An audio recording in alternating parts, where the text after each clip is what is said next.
a shopping lane. Wherever there's a shopping lane, there was traffic. So I just got stuck.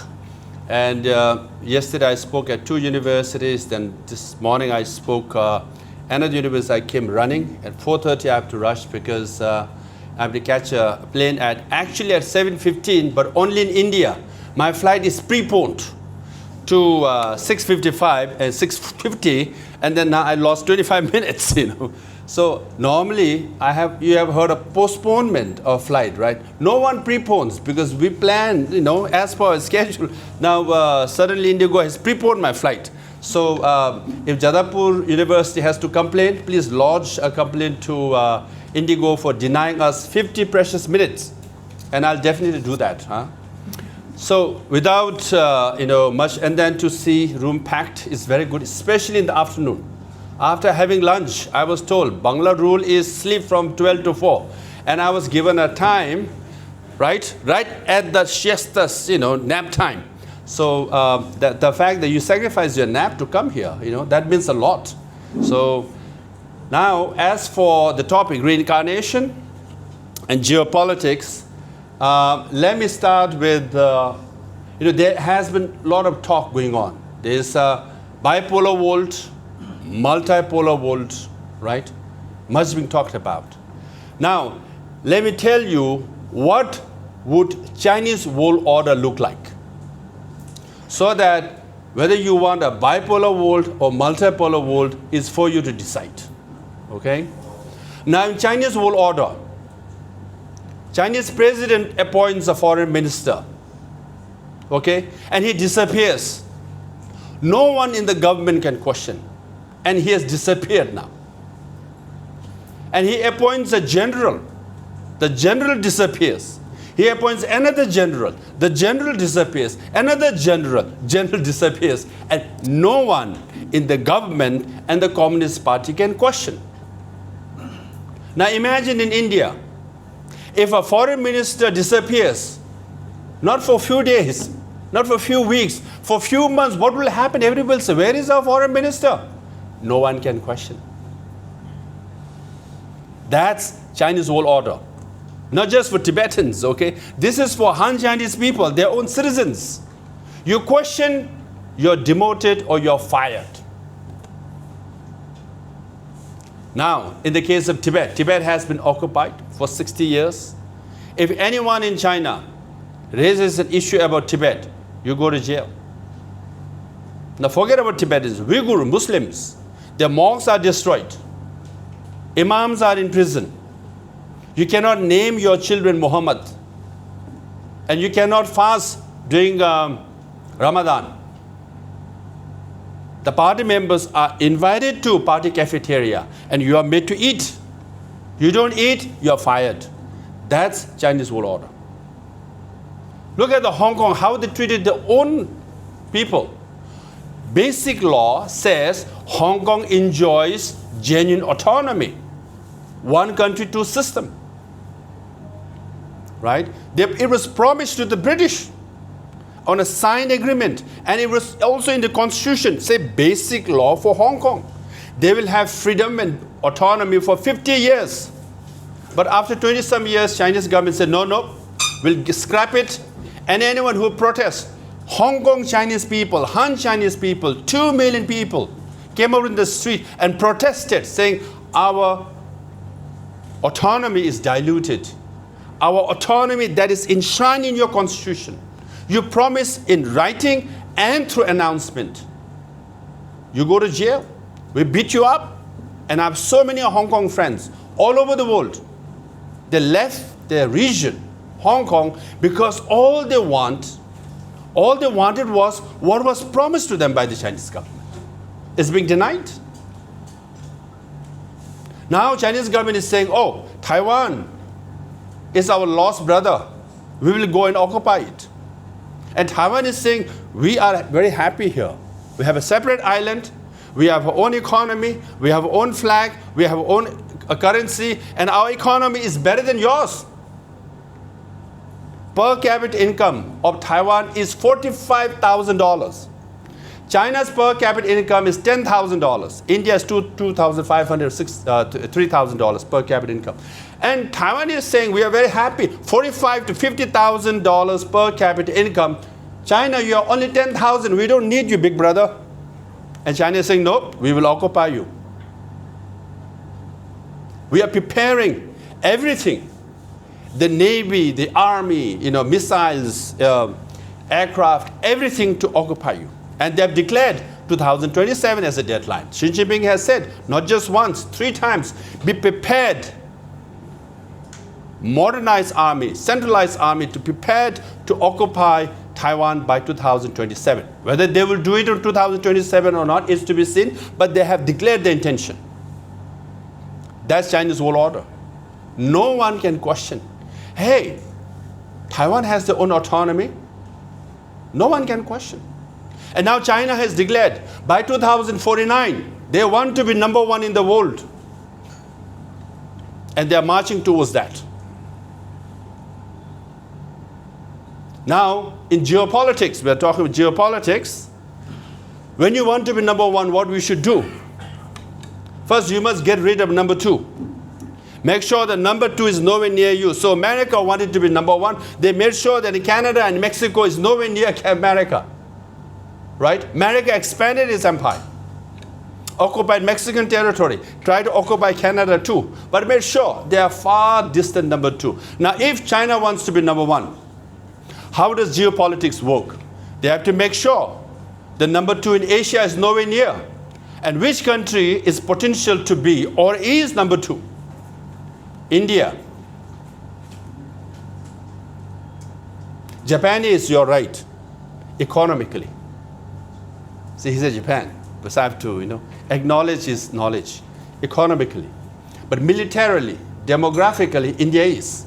Indonesia has population, but not much military. Right? So, that's what's happening. China occupied Tibet to do what? To make sure they come close to India and dabao India. They say Tibet is the palm. We occupy, then we go after 5 fingers. 5 fingers are Ladakh, Nepal, Bhutan, Sikkim, and Arunachal Pradesh. And they are coming after 5 fingers.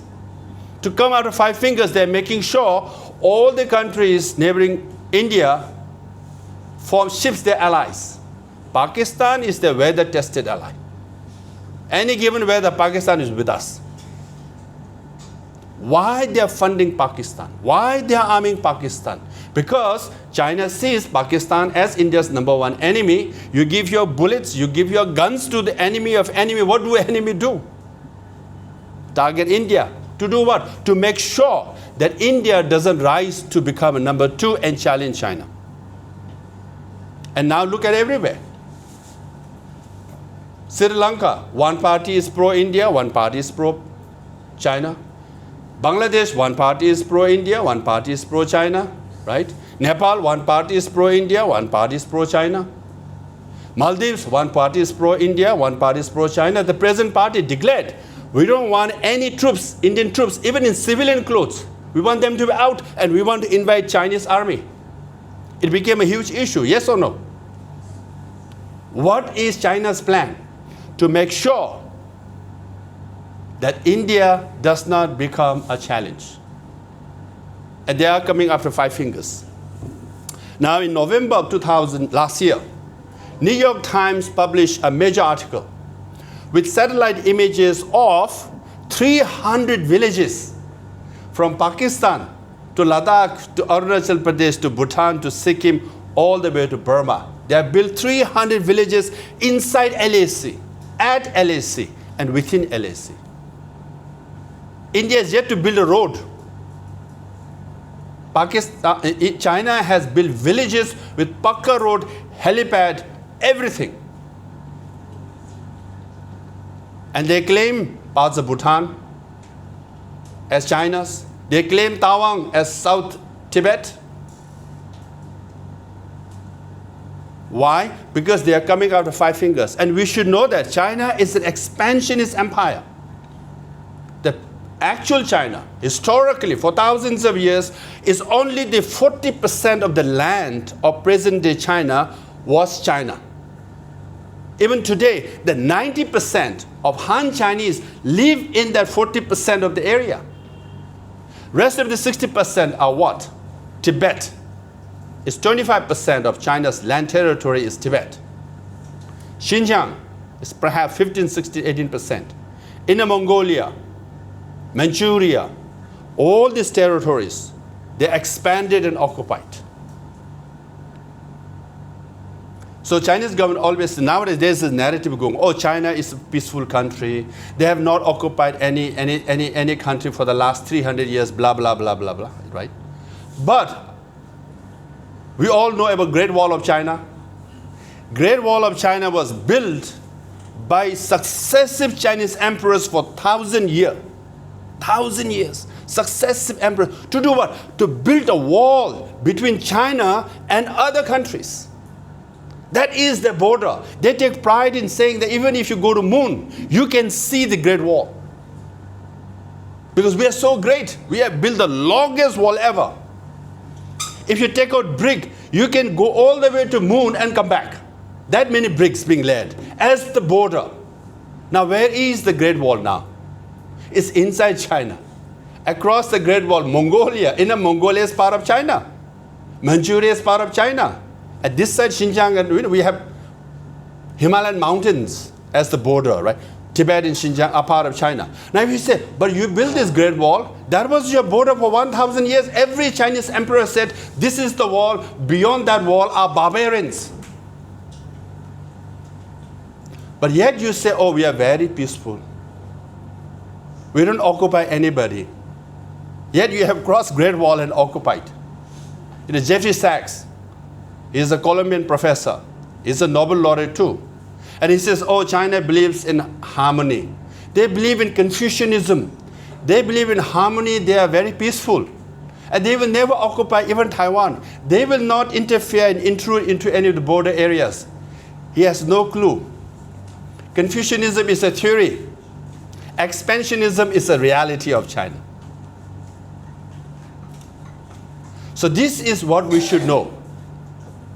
Because, thank you so much. I've heard Jadavpur University is #1 in West Bengal. Yeah? In India. In India. Oh my goodness. So no wonder the service is so efficient. Yeah. They take good care of you. So I better come back next time. Sure. You know, it's on the record. Professor Majumdar has said sure. So,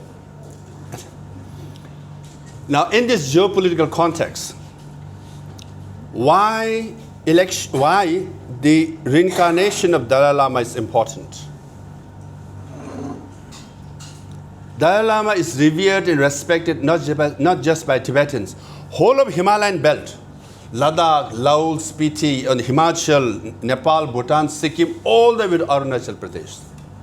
Do you want a Chinese appointed Dalai Lama saying all this Himalayan region are part of China? Do you want that? We don't want that. So that's why they want to capture not the reincarnation, the spiritual leader as the Dalai Lama. They want to control the office of the Dalai Lama. They don't care of religion. Of course, the Communist Party says religion is a poison. And why are they interested in finding a reincarnation of a poison? They are so interested. They say Dalai Lama is a sheep in, wolf's clothing. He's the head of a snake. That's what they say. Why are they interested in finding head of a snake? But they want to. So you can see the contradiction. Now, not just the Himalayan belt. Okay, there is Tibet. Tibet is huge. Tibet is 2/3 of India. You should know that size. 2.5 million square kilometers of land. All the Tibetans follow Dalai Lama. You go up north of Tibet, Inner Mongolia, follow Dalai Lama as the leader. 90% of the rare earth, which is much talked about between America and China, rest of the world, 90% of rare earth of China comes from Inner Mongolia. That is under China's control. Now you go up north, Mongolia, independent country. Mongolia's spiritual leader is Dalai Lama. See? Reincarnation of Dalai Lama has ramifications from Himalayan region to Tibet to Inner Mongolia, Outer Mongolia. And you go further north, you have Buret Republic and Tuva Republic. You know, in 3 republics in Russia are full-fledged Buddhists, and they all regard Dalai Lama as their spiritual leader. How many of you knew? See, there's a 4th province also, increasingly in the 5th province. So 3 provinces of Russia also regard Dalai Lama as the region. So reincarnation of Dalai Lama has ramification from Himalayan region all the way to Russia. That's how important it is. So the selection, reincarnation of Dalai Lama means much more than a Lama for Tibetans. Now, and then we have India has Go East policy, right? Burma, Laos, Cambodia, Thailand, Vietnam, all Buddhist. Singapore has large number of Buddhists. Korea has large number of Buddhists. Japan has large number of Buddhists. So Buddhism is a major issue in this part of the world. Now China is saying, this is the Chinese world order. Oh, we will select the next Dalai Lama because we want to. No one can question about it. Now in Xinjiang, Muslim region, they are already selecting imams. The imams preferred by people, disregarded. Imam appointed by Communist Party is the real one. How can you decide? Communist Party in 86 say, no, you are the wrong one, because you know text very well, Quran very well, but we choose you because you are a Communist Party member. Now they have signed an agreement with the Vatican to select bishops. Vatican has allowed them.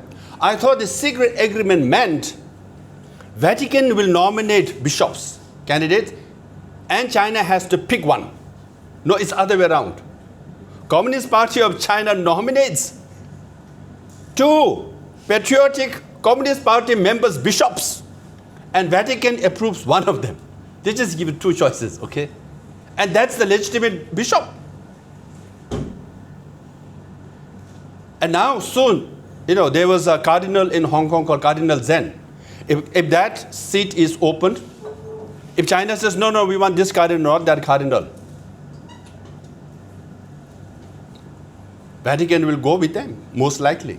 The point is, already they are selecting imams, they are selecting bishops, they want to select lamas. Soon they will say Shankaracharya too.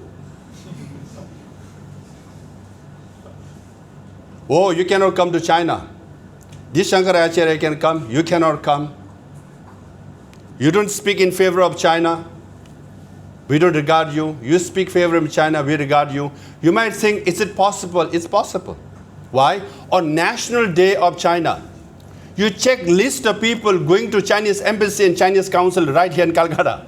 Many prominent people go attend salute to China. Whether they participate in 15 August or not, but many of them go to National Day of China, to Chinese consulate and Chinese embassy. Indian people, influential people. You just go through the checklist. It's all out there. They will be the first one to say, yes, China is right, India is wrong. Now, Chinese strategy, the tentacles are everywhere. How they occupy Tibet? Elite co-optation. They bribe aristocrats, they buy business people, they buy intellectuals, they buy journalists, they buy even ordinary people. Elite co-optation, they co-opt them. The elite co-optation is implemented in practice all over the world, including in America, including in Europe, including in India, including Australia. I can give you names after names because I traveled to many countries. And Foreign Minister of Australia says, oh, I don't want to meet with you. I said, okay. Then he is running the biggest think tank on China now. Another trade minister of China, Australia, signed an agreement and gave a major port to China. Now he is in the board of directors of the Chinese company and receiving $8,880,000 a year. $8,80,000 a year.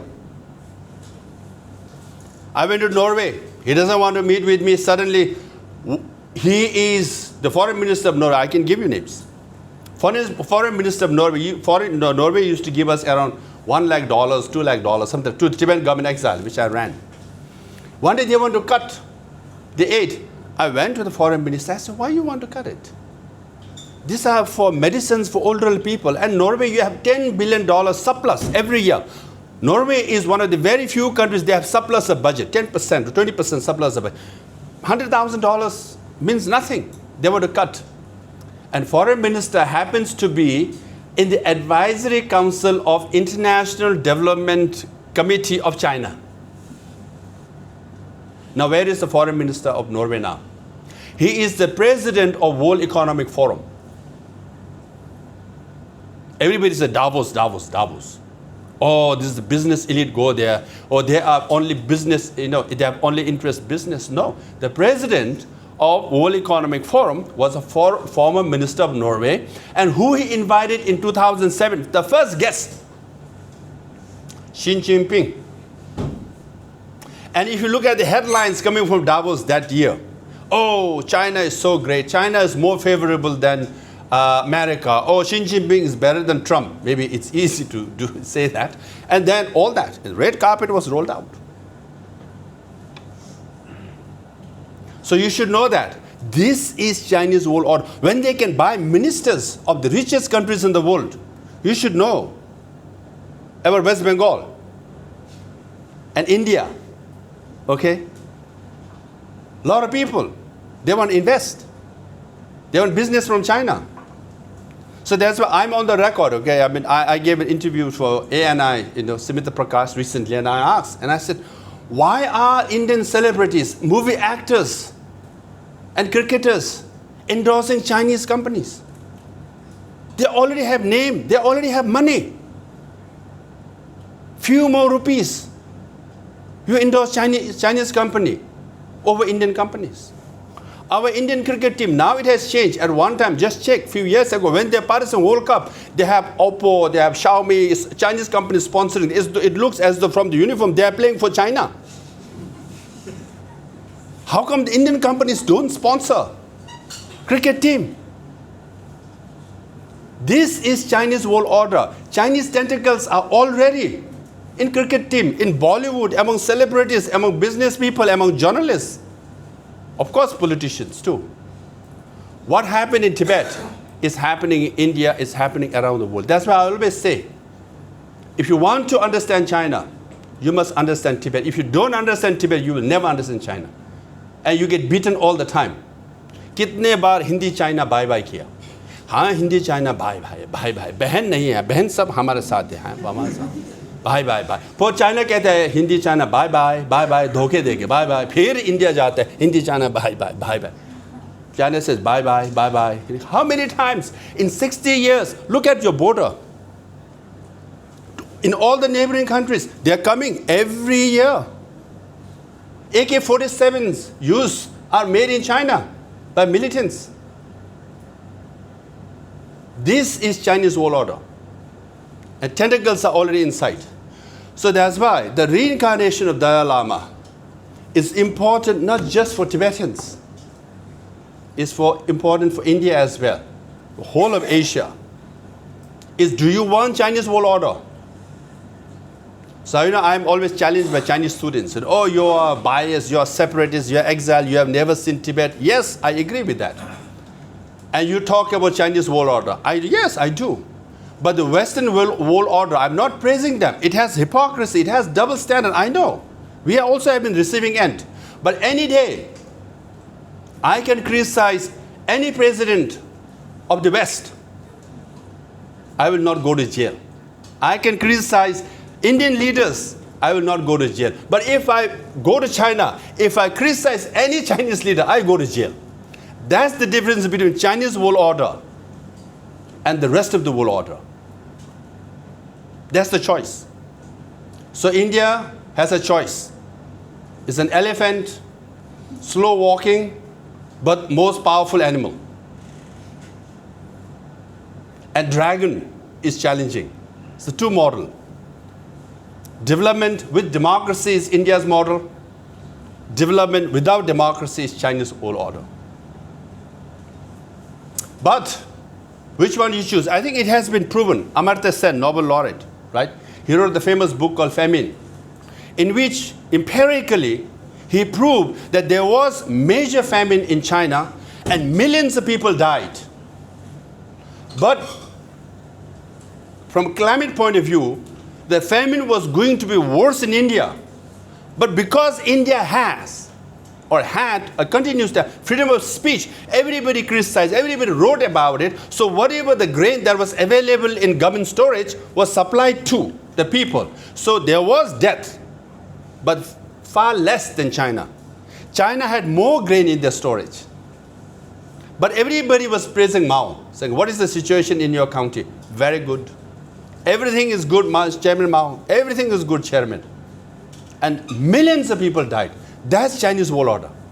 And India, yes, they were dead during famine. Of Bengal too. But less so. Because of freedom of speech. That is the difference. So, His Holiness Dalai Lama made a statement recently. Good thing. I'll show you the book here. In this book, I will request all of you to buy, if possible, if not read. It's very short read, 150 pages, right? And rest of 75 pages appendix. And you can buy it in rupees. Huh? So, in this book he said, as far as my reincarnation is concerned, he will be born outside of China, in a free world. He will not be born in China. So that is good news for us. Because China wants to appoint and select the next Dalai Lama. But he made it very clear. Because, you might know, 6th Dalai Lama was born in Tawang. Dalai Lama's institution of Dalai Lama is very international. 6th Dalai Lama was born in Tawang. 4th Dalai Lama was born in Mongolia. So next Dalai Lama, we don't know where he'll be born, but he'll be born outside of China. And we all must do to support. And this one also, he says, no country should interfere.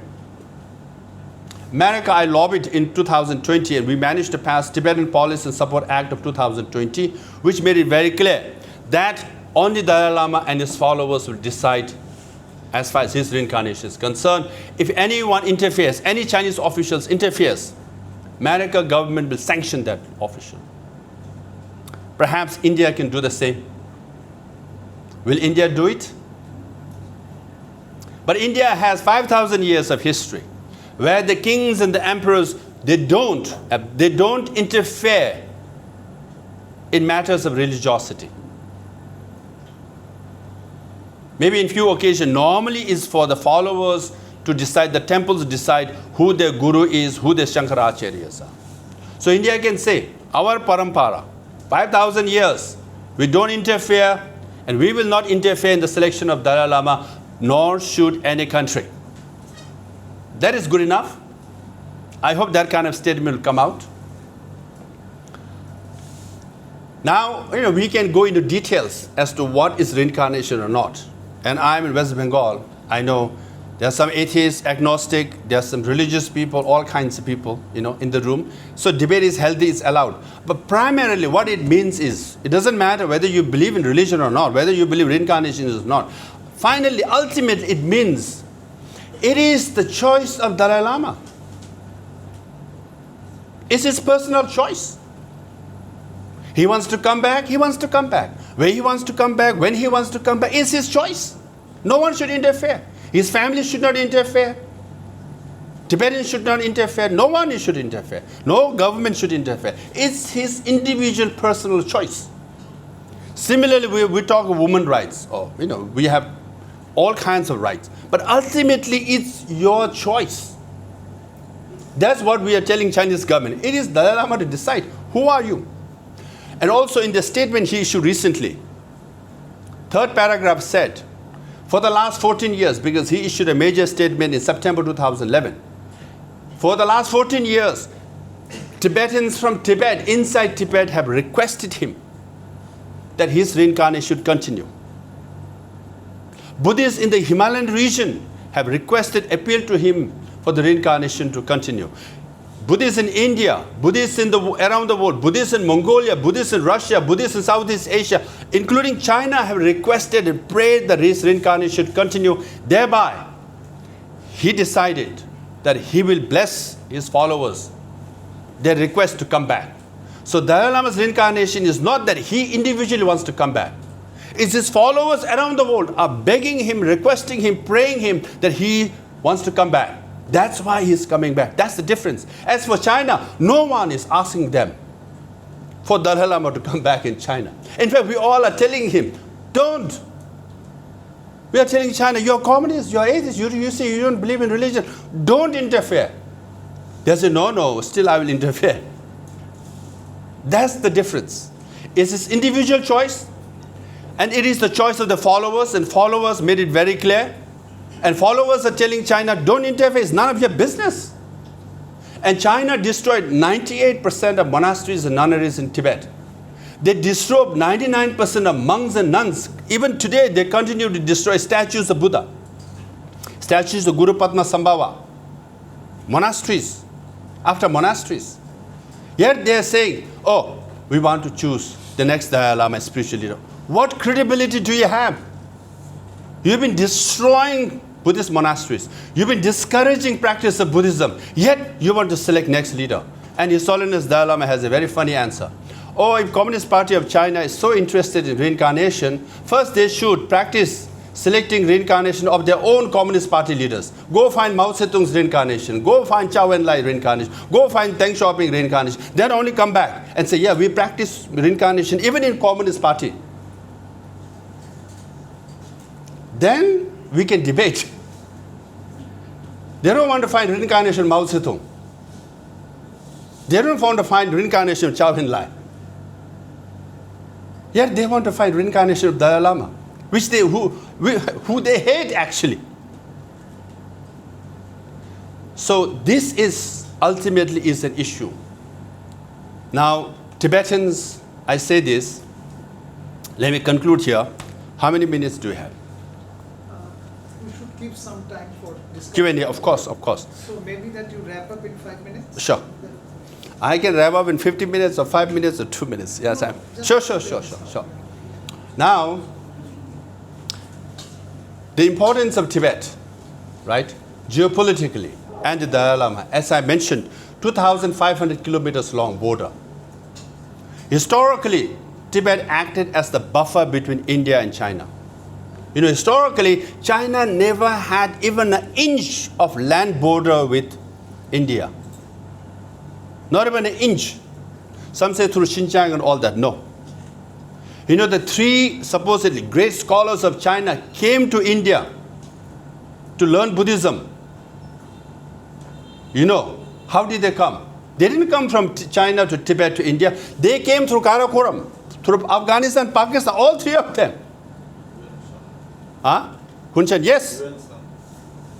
How come?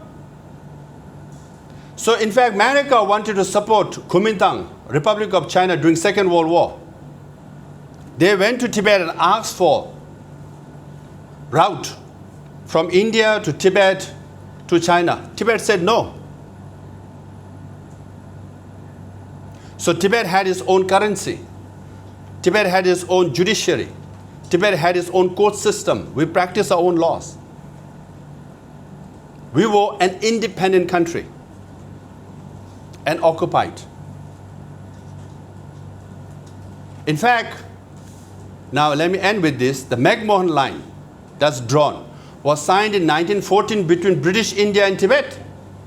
Prime Minister of Tibet, Longchen Shatra, came, and British India said, yes, we'll sign it, because British India wanted Tibet as a buffer zone. Tibet was a buffer zone. They feared that China will come. And on the side, they signed a trade agreement. And from 1914 to 24 to 34, every 10 years, it was renewed between British India and Tibet. In 1947, India got its independence. In 1954, when the trade agreement had to be renewed, Indian government felt we will not send a delegation to Tibet, but we'll send a delegation to Beijing. And it was signed between Beijing and Delhi. And it was called Panchshil. We all know about Panchshil. If you read Panchshil, there's nothing new actually. in the whole body of the agreement. It's the same trade agreement, between trade route from here to Nathula to Tibet, things like that. Body. In the preamble, they put 5 points: harmony, peace, Hindi, China, bye-bye, all that. But when in 1954, when India wanted to renew it, we said, we are friends, we recognize you. India was one of the first countries to recognize China. We want to renew, let's say, for 25 years. And China said, no, only for 5 years. India said, 5 years too short. Make it a little longer, 8 years. Now, Panchshil is the biggest treaty signed between China and India for friendship and harmony and all that. But in 1954, first China wanted to renew it only for 5 years. 54 plus 5 is what? 59? Tibet was occupied. 54 plus 8, which was the renewal of Panchshil. 54 plus 8 is what? So India was invaded in 62. In the very treaty of friendship, they put a calendar of occupation of Tibet and invasion of India. जब आप उनसे हाथ मिलाते हो, वो चाकू के साथ हाथ मिलाता है. इसलिए Xi Jinping came first to meet with Prime Minister Modi ji in Gujarat. What happened? Doklam happened. Next, they met in Tamil Nadu. What happened? Galwan happened. And India and China at that time wanted to celebrate, I think it was 50th or 60th anniversary of diplomatic relationship in China. I knew at MEA, they wanted to have 60 major events in India, 60 major events in China. And the president of China came to India to sign the celebrations. Galwan happened. 100 plus Chinese Indian troops were beaten up. 13 were killed. And they crossed LAC. They entered into India. They have never moved back. This is Chinese world order. This is the price India is paying after the occupation of Tibet. They have moved in, they keep moving in. So Chinese world order is a threat to the whole world, including for India, including for West Bengal. Now they are building the biggest dam over Brahmaputra River. And I'll touch on it if you are interested. So with that, I just want to thank Jadavpur University for hosting me. And I'm running short of time, but I don't bring script and speech things like I'm more of an extempore speaker. So I just spoke whatever came to my mind without having lunch because I didn't have time. So I didn't get much rice, much bhat. I was supposed to have much bhat. Yeah, I could not eat, so I'm a bit hungry. So with that, we'll have some time for Q&A. So thank you very much.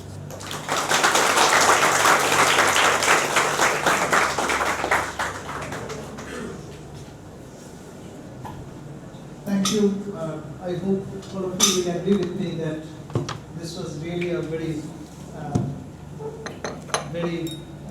forceful lecture. I would now request all of you to raise questions, to offer your comments, if there are any, but I would request all of you to be very, very brief and precise because we are running short of time and I want to give some time to Dr. Lange for response.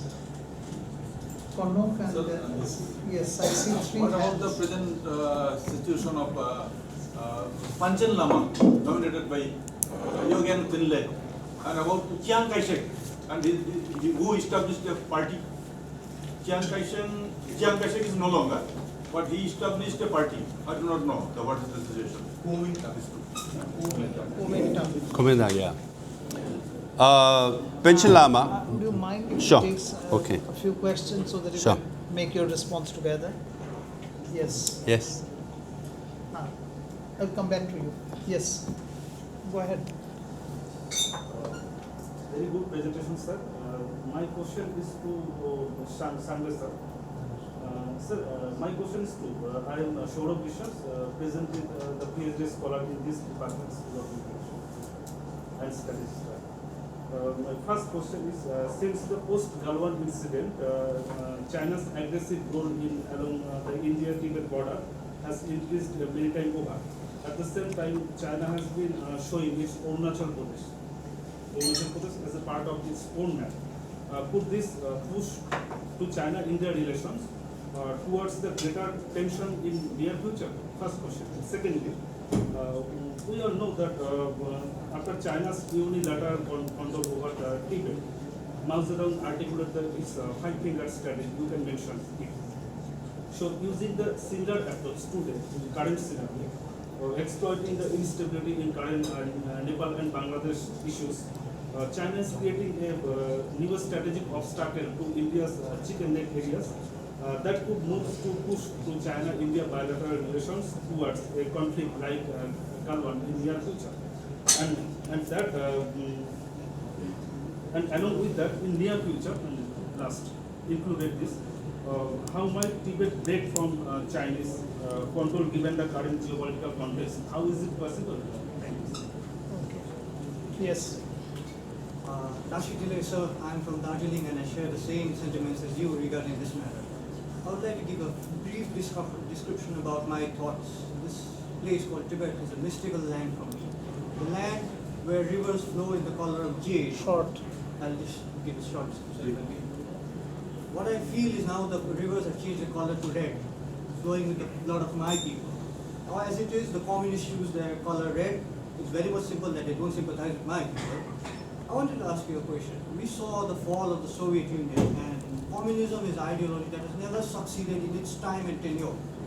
Would we see the fall of Chinese communism, which I see as a mix of capitalism and communism? The only time when I feel China is communist is when its members fall out of line. Another thing I wanted to ask you, sir, is from the time of Young Husband invasion, when General Young Husband invaded with British Indian troops, killed 3,000 Tibetans just on the pretext of having a Russian monk in Tibet. I see my people being in the crossfire every time. From that time to the turmoil in Tibet after our leaders' flight, let's say Dalai Lama's flight. In the future, if our aspirations were really true for independence, would we find ourselves at a crossfire again as a bargaining chip on the gambit of politics? This is the question, sir. Thank you. So this will be the first round. Let him answer, and then, if time permits, we'll go to the second round. So I'll be brief. Panchen Lama is the second most prominent Lama, and he died in 1990, and his reincarnation was born in 1995. Tashilumbu Monastery, which is the seat of Panchen Lama, appointed by the Chinese government, finally selected Gendun Chökyi Nyima as the Panchen Lama, and the name was sent to Dalai Lama. He endorsed it, he announced it. But the Chinese government said nothing doing, and then they kidnapped Gendun Chökyi Nyima. He has disappeared for 30 years. And in his place, they appointed Gyaltsen Lobsang as the Panchen Lama. Conveniently, his parents happened to be a Communist Party members. So now he is touted as the Panchen Lama. In June of this year, he met Xi Jinping. When Xi Jinping visited Tibet recently, again, Chinese Panchen Lama was there. So they are kind of propping him to select the next Dalai Lama. But this Panchen Lama is a fake Dalai Lama, is a Chinese Dalai Lama. If fake Panchen Lama selects fake Dalai Lama, it will be fake, right? So that's what they're trying to do, okay? Now, Galwan and Arunachal Pradesh, yes, you know, five fingers, it's a strategy. They'll keep doing it. It doesn't matter. They'll keep coming inside because they want to put India in place. So as I said, you know, to be number one, first you must be the number one of the region of Asia. So you will do everything possible to control, even in Nepal, right? Only went to China first instead of coming to India. So we all know that, you know.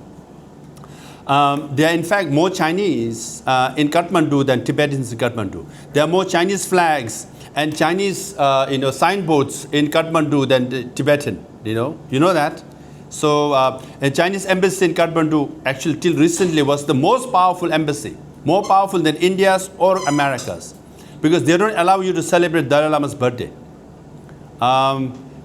Even I am banned from entering into Nepal. Even though more Nepali bolchu, Darjeeling bo hurke ko, I know I have so many friends, I can't go.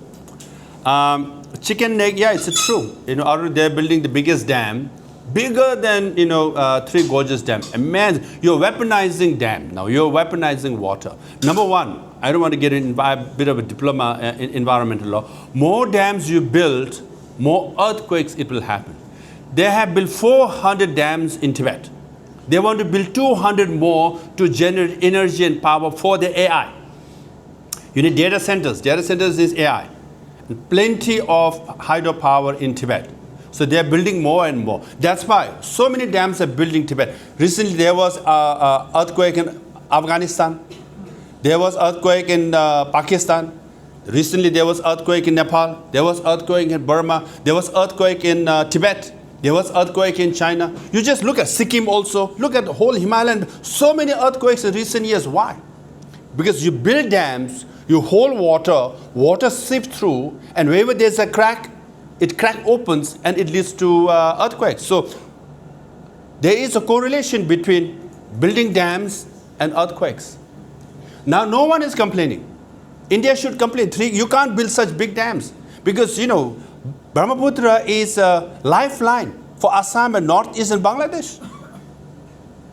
And no one is, I've been to environmental conferences. They always say, Lobsang, what you're saying is right, but we can't say this because China will shut us up and we cannot go to China, we cannot go to Tibet to do research. So I can go on and on, you know. So, chicken neck, yes, again, you weaponize. During war, you open water. You wash away all the railway lines and highways. You cut off chicken neck. And you delay water by 2-3 weeks. People who survive on agriculture, if you deprive them water when they need the most, your agriculture will be affected, you know. And flora and fauna, you know, not to mention. How to break Tibet from China and whether China will collapse or not? Absolutely. We believe in Buddhism. We believe in impermanence. One who is born has to die. All the empires come and go. In the last century, 8 empires came and went. British Empire, Russian Empire, French Empire, you just name it, 8 empires disappeared in the last century. So similarly, many empires will come, they just think they're permanent. No one will be permanent. All the dictators die. Even though Hot Mike caught Xi Jinping and Putin talking about living for 150 years. Do you know that? Yeah, they were caught. Can you imagine? They want to rule China and Russia for another 70 years. But they will die. But then we know law of karma kicks in, they will go to hell. While we good people, we go to heaven. We'll say bye-bye to them on our way to heaven, you know. So it's a fact. And yeah, China, you say it's a communist. It's not communist. It's the worst capitalist, mercantilist, okay. And China has Jesus Christ, Buddha, Mao, all together, Karl Marx all together, right? And it has also Ayn Rand, you know, and it is also the capitalist. How can you have all these people who don't get along together in the one room? It's inevitable. Contradictions, you know, Chinese themselves says, right? Contradictions will lead to explosion. And Mao Zedong himself said, wherever there is repression, there will be resistance. Now, larger point, Nepal. What is the trajectory, okay? It's the youth burning government houses and overthrowing government in the name of corruption. But corruption is a relative term in Asia. Ruling party, opposition party. Bangladesh, youth overthrowing the government. Sri Lanka, youth overthrowing the government, right? Pakistan, youth trying to overthrow the government, supporting Imran Khan. In Bhutan, 30% of the youth, they are in Perth, one city in Australia. What it shows is that in what we call global south, has 2 billion to 3 billion youth. If the government don't generate employment, they will revolt and they will overthrow governments. It's the biggest nightmare. So we all talk about your dividends. Your dividend if you generate employment. If you don't generate employment, it's disaster. That's what these are all the symptoms. No employment. If you don't have, you know, employment, we all say, right? There's a saying. What does it say? Empty head is something like where the devil's kicking. Idle brain is devil's workshop. Yes, idle's brain is devil's workshop. So youth are idle, they have no job, nothing to do. Subah khare ho, na ho, khao. Then after some of them they say, kuch karna hai yaar, kuch karna hai, tor for karo. So this is what's happening. So will Tibet be a bargain chip? No, we have to navigate. You know, Tibet is a buffer zone. So we should be cognizant of China and India all on sides. And, you know, peacefully we have been, navigating it for hundreds and thousands of years. And we should continue to do the same. Thank you. So, any other question? Yeah. Thank you, sir. Thank you for wonderful presentation. Thank you, sir. First of all, I would like to do so that